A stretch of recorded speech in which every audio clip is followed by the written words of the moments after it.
Hey legends, and welcome back to the Sim Racing channel, where we can't seem to stop tweaking. A couple of videos ago, a couple of you guys suggested that we may want to check out some of the custom force feedback profiles being created for AMS2 on the official Reiza forums. Now, there appear to be two fairly knowledgeable chaps that are putting these together, and they keep tweaking as Reiza are releasing new versions, so I thought, heck, why not? Let's give it a shot, let's see if they can actually improve on what already feels like a pretty awesome base set up by Reiza. So, those of you unaware, the Madness engine used in Project Cars 1 and 2 is what AMS2 runs on. Project Cars 1 and 2 are renowned for their atrocious force feedback, pretty much unanimously loathed across the entire industry, so the fact that Reiza have gotten it to a point where it's pretty much, maybe not industry leading quite yet, but certainly top tier force feedback, makes us very optimistic about the fact that people can further tweak using custom force feedback profiles in the Madness engine to get things even further for us. So currently what we're testing is the default force feedback profile as of version 0.9.3.1. Now Reiza have said that this is the final major force feedback update for the game, so it's not set to change in any major ways from here on out. Some of the community members feel that it probably still has a ways to go, certainly the two chaps that have made this custom force feedback profile we're about to test. Now, what we're going to do is we're going to start by testing the default profile first, just to get a baseline in a good track and car combo, just to get us in touch with what 0.9.3.1 feels like stock. And then we're going to move on to the custom force feedback profile and explain the differences in feel, how it relates to this direct drive force feedback system, and whether we get anything extra out of the experience. So without further ado, make sure to smash subscribe to stay up to date with all future sim racing news and reviews, and let's get into it. Alright, so here we are in the Metal Moro AJR, I believe V8. I've set this up on Alton Park because Alton Park is arguably the bumpiest, most undulant track of the entire batch currently in the game.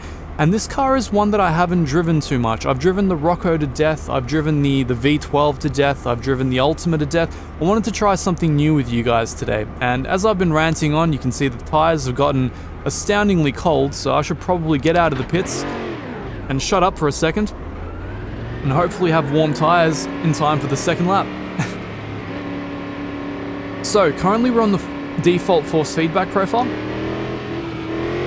So far I'm not getting very much other than the centering forces whenever I turn the wheel at speed. So this kind of goes back to one of the original comments I made about AMS2 when originally testing it as part of the first review, when I compared the force feedback to rFactor 2. It's when I said that AMS2 appears to focus on macro details, whereas RF2 appears to focus on micro and macro details. So right now I'm mostly getting the larger undulations of the track, but things are quite soft for the most part. The steering is kind of heavy, but I'm not getting too many of the bumps. It's feeling a little more like Assetto Corsa, if you will, or ACC more specifically. So nothing particularly enthralling, but certainly communicative enough for me to actually drive the car. And as you can see, I'm getting some of the bigger bumps. It's enough to keep the car on the track, to keep it essentially where I need it to be, cold tires and all.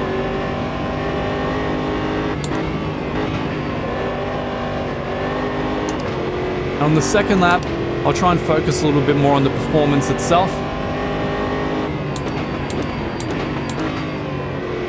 Our tires are almost up to temp, but should be good enough. So it's a track that I'm quite familiar with a car that I'm not familiar with at all, so interesting combination for us, for sure. Ah, there we go. Instant disqualification. Let's just pretend that didn't happen. Let's just pretend the stewards don't hate us. Alright, so tires are still cold. You know, in the Rocco I'm used to feeling all kinds of detail there, on that massive turn there, all the bumps, but I'm really not getting very much in the Metal Moro at all. It's a very, on the whole, it's communicative enough, but it's a bit of a stunted driving experience. It's not particularly exuberant. I don't feel, particularly justified in having spent all the coin on the direct drive rig at this point.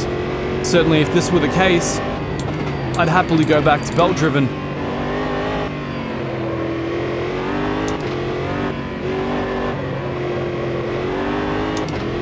So yeah, certainly not much going on there. It's giving me just enough to get through the corners, getting a little bit of the bump detail there on some of the major turns.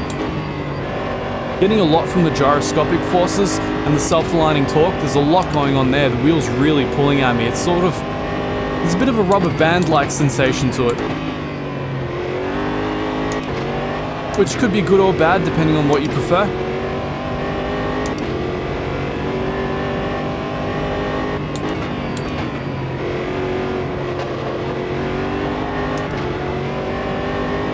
A bit of a different experience driving a car with this much power compared to the Rocco P3. Obviously this is a P1 car, far more performance potential. Very fun to drive all the same. Force feedback a lot less exuberant. The car has a lot more downforce with which to stay on the track, which is very helpful in a track that's this bumpy.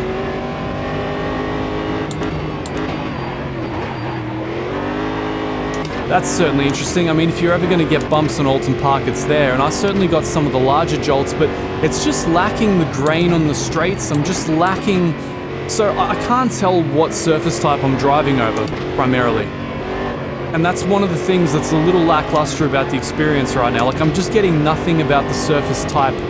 And right now, I'm running gain 50 and low force boost at 10, which is roughly what Reiza recommend for my specific wheelbase.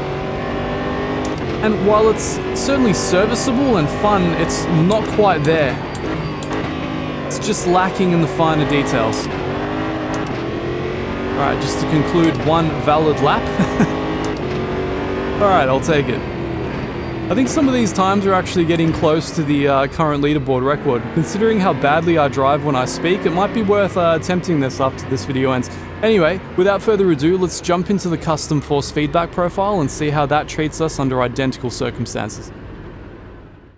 Okay, here we are in the identical track and car combination, but with the custom force feedback profile. So for those of you wondering, I'll of course have the links down below in the description, so make sure to check it out.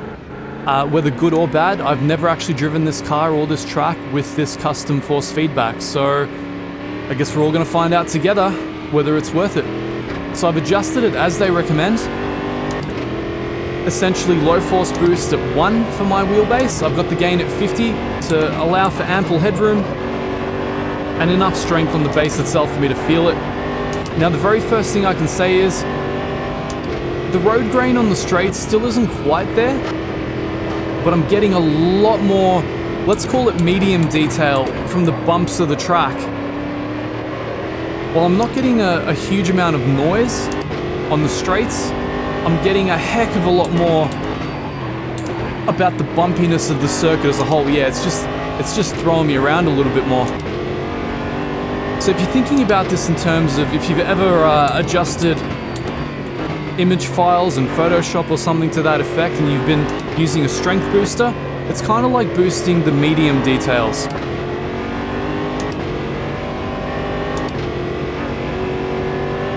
Definitely a lot more coming through.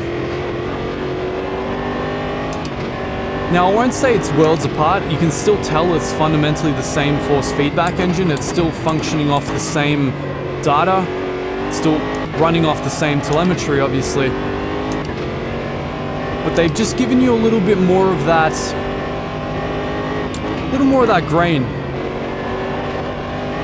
Let's see if we can take it a bit closer to the limit, see what it feels like, see if we can get a better time out of this force feedback profile. Overdid it a bit there, but that's fine. So, on the whole, I've got to say while it's made this car feel better, it hasn't made it feel quite as exuberant as the Rocco. The Rocco responds to this profile far better, but I think that's because the Rocco is so communicative under just about any circumstances. It doesn't really matter what track you're driving, it's just always a joy. Always fun wrangling cars on the limit in AMS2. I've got to say, they've just nailed that feeling, that sensation of both terror and joy of motor racing. Yeah, right, okay. I mean, it's this thing with AMS right now, it's just, they're letting you keep the car dialed in. You can keep it right at the limit. It's so communicative. I mean, even compared to just any iteration of Assetto Corsa I've played, currently what I'm experiencing is so much more natural and communicative and so much easier to keep the car pinned where you want it to be. Yep. Alright, and we're already like a second quicker than the last lap, and that wasn't a phenomenal lap by any means. I think currently that is a second quicker than the current leaderboard time, so I don't know. I mean, put that down to the force feedback. Put it down to whatever you want, really. You know what? I would say try it out for yourselves. If you're running a lower end wheel, if you're running something like, let's say, a G29, a T300, or something with a motor that doesn't quite have as much strength, I feel like this could probably benefit you, especially if you jack up the low force boost a bit higher than I did. So for direct drive wheels, they recommend low force boost at 1, FX at 50, of course. FX at 50 is something that pretty much everybody's recommended across the board, unless you absolutely have to deviate from it. The gain level I keep at 50. They've recommended 40 to 50 for direct drive wheels to allow ample headroom for no clipping effects. Obviously, if you have a weaker wheel with a weaker motor, you're going to have to run a fair bit more gain, which is going to have intrinsic clipping effects, but them's the brakes. So give this a shot. I'm going to have it down in the description below. I would say that if I were to put like some empirical term on it, maybe it's about 20 to 30% better than the stock force feedback profile, and I look forward to how it develops as the guys continue to tweak it, and certainly as Reiza continue to tweak their algorithm coming up to the full release. So, hope you guys enjoyed that. I certainly did. I think I'm going to continue using this custom force feedback profile, certainly. It certainly communicates more about what the car is doing, and I hope it does the same for you guys. Anyway, make sure to smash that subscribe to stay up to date with all future sim racing news and reviews. If you didn't like the video on account of my horrible driving, that's completely understandable. Smash the dislike twice to show me who's boss. And until next time, I'll see you guys later.